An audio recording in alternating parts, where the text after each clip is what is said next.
अशा एका अद्भुत खेळाडूची कल्पना करा, ज्याच्या शरीरात 250 किलो फक्त मसल्स भरलेले आहेत, जो एका उडीत 20 फूट लांब जाऊ शकतो, ताशी 50 किलोमीटर वेगाने धावू शकतो आणि एका झटक्यात मजबूत हाडं देखील चक्काचूर करू शकतो. विचार करा, हा शिकारी अगदी तुमच्या समोर आहे आणि तरीही तो पूर्णपणे अदृश्य आहे. ही कोणतीही कल्पना नाही, कथा नाही, भूत नाही. हा निसर्गाचा नियम मोडीत काढणारा अपेक्स प्रेडेटर म्हणजे सर्वोच्च शिकारी आहे. यांची एक गर्जना त्यांच्या शिकारीला जागेवरच अर्धांग वायूचा झटका देऊ शकतो. आणि सर्वात आश्चर्याची गोष्ट म्हणजे तुम्ही वाघाचे सगळे केस जरी कापले तरी त्यांच्या अंगावरील पट्टे त्याच्या त्वचेवर कायम कोरलेले असतात. मित्रांनो, गव्यासाठी प्रसिद्ध असलेल्या आपल्या राधानगरीत रायबा, सरदार आणि रानोजी या 3 नवीन नर वाघांनी स्वतःचं साम्राज्य उभा केलं, ज्यामुळे सह्याद्री परिसरातील वाघांची एकूण संख्या आता तब्बल 10 वर पोहोचली आहे. तर आज आपण वाघांबद्दलच्या अशा काही अद्भुत गोष्टी जाणून घेणार आहोत, ज्या कदाचित तुम्ही ऐकल्या नसतील. सायबेरियाच्या बर्फातील महाकाय वाघांपासून ते आपल्या राधानगरीतल्या या नव्या राजांपर्यंतचा थरारक प्रवास आपण आज पाहणार आहोत. सुरुवात करूया मांजरांच्या कुळातील या साध्या नियमांपासून. सर्व मांजरांना पाण्याची ॲलर्जी असते, बरोबर? पण वाघांनी हा नियम कधीच मानला नाही. वाघ हे उत्कृष्ट पोहणारे असतात. शिकार करण्यासाठी किंवा उन्हाळ्यात स्वतःचं शरीर थंड ठेवण्यासाठी ते 10-10 किलोमीटर रुंद नद्या अगदी सहज पोहून पार करतात. पण वाघांच्या शरीराची खरी जादू त्यांच्या छोट्या छोट्या दडलेल्या गोष्टींमध्ये आहे. वाघाच्या कानाच्या मागच्या बाजूला बघा, हे पांढरे टिपके दिसतात. वैज्ञानिक याला ओसेली किंवा बनावट डोळे म्हणतात. जेव्हा वाघ पाणी पित असतो किंवा विश्रांती घेतो तेव्हा हे टिपके मागच्या बाजूने येणाऱ्या शत्रूला असे भासवतात की वाघ मागे बघत आहे.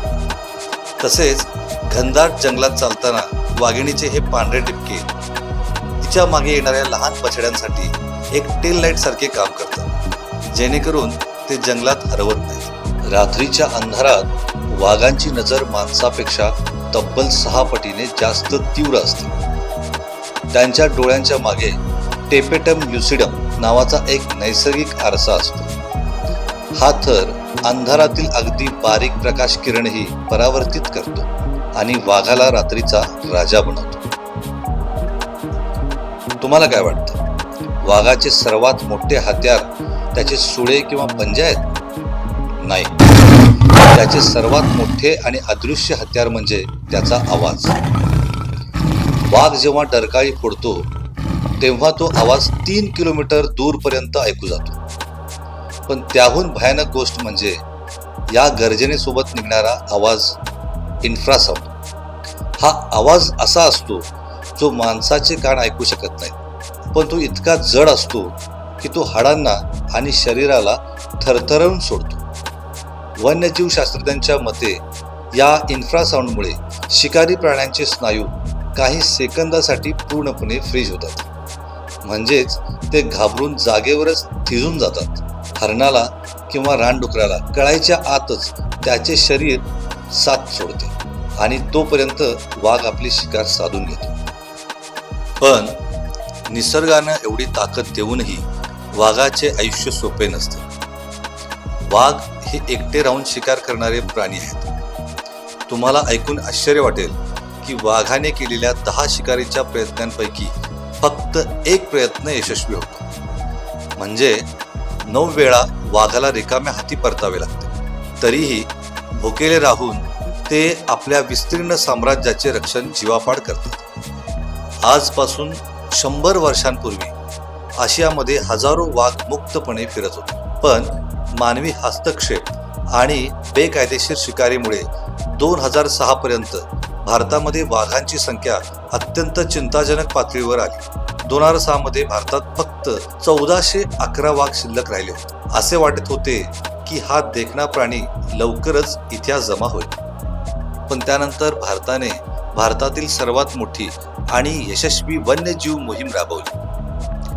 व्याघ्र प्रकल्पाची वाढलेली संख्या, कडक कायदे आणि स्थानिक लोकांच्या मदतीने भारताने हे चित्र पूर्णपणे बदलून दाखवले. आणि आज जगभरातील एकूण जंगली वाघांपैकी तब्बल 75% वाघ एकट्या भारतात राजासारखे वावरत आहेत. हा निसर्गाचा केवळ विजय नाही, तर मानवाने ठरवले तर तो कोणत्याही प्राण्याला नवजीवन देऊ शकतो याचे हे जिवंत उदाहरण आहे.